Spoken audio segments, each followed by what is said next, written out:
দেবে কখন, কি করে গোসল দেবে? ভাই এই জন্য নেল পালিশ পরা এটা আমাদের মুসলিম মেয়েদের জন্য ঠিক না। মেয়েরা সাজতে পারে, মেয়েদের সাজার অধিকার আছে, সাজা গোজা করতে পারে, তার জন্য মেহেন্দি ব্যবহার করার অনুমতি দেওয়া হয়েছে। মেহেন্দি পুরুষও পড়তে পারে, মেহেন্দি কিন্তু স্পট পড়ে না, ওটা একেবারে মানে ওজুদের কোনো বাধা নেই মেহেন্দি। তো কি মেহেন্দির পরিবর্তে এখন নানান রকম এটা ওটা ব্যবহার করছে মেয়েরা। ভাই এটা তো মেয়েদের জন্য জায়েজ না। একটা নারী যত পারুক সাজুক তার স্বামীর জন্য, কিন্তু এখন বাড়ি সেই নোংরা গন্ধ শাড়ি পরে বসে রয়েছে, আর যেই করতে যাবে স্নো পাউডার হিমানি মেখে, মানে দেশের লোক এবার আমার কাছে এসো, শক্তি এসো, উল্টো পথে চলে। অথচ নবী সাল্লাল্লাহু আলাইহি সাল্লাম বলেছেন মেয়েদেরকে যে তোমার স্বামী যখন বাড়ি আসবে তার আগে খুব সুন্দর সেজে গুজে পরিষ্কার পরিচ্ছন্ন হয়ে তোমার স্বামীর কাছে যাও, সে যেন তোমাকে দেখে আনন্দে আপ্লুত হয়ে যায়। ভাই তবে তো স্বামী স্ত্রীর মহব্বত তৈরি হবে। সারাদিন খেটে খুটে গোল কেড়ে উঠোন ঝাড় দিয়ে ঘাম গা ওই গন্ধলে শুতে যাচ্ছে, এমনি তো লাথি মার বেরো। কিন্তু এগুলো ইসলাম মানে শান্তি, আসলে এইগুলো আমরা বোঝার চেষ্টা করিনি, এগুলো আমরা বুঝতে চাইনি।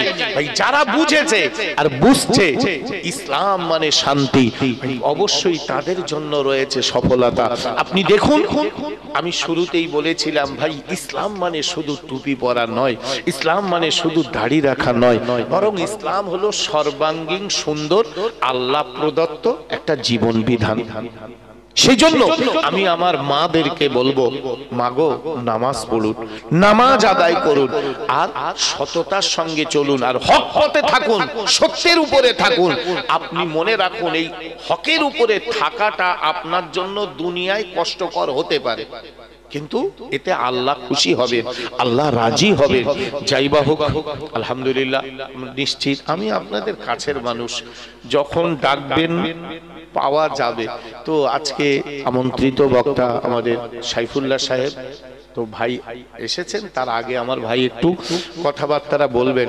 আমার একটু অনেকটা দূর যেতে হবে, মানে সেই হাড়োয়া শঙ্করপুরে আমার জলসা।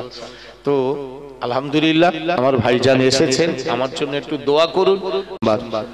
আল্লাহ শুকরিয়া, আমাদের সাইফুল্লাহ ভাইও থাকবেন, ওমর সিদ্দিকী হুজুরের ছেলে নুরুল্লাহ সিদ্দিকী থাকবেন, আরো অন্যান্য আলেমরা থাকবেন। তো আমি সকলকে দাওয়াত দিচ্ছি, আপনারা যাবেন আর আমার জন্য দোয়া করুন, আমিও আপনাদের জন্য দোয়া করি।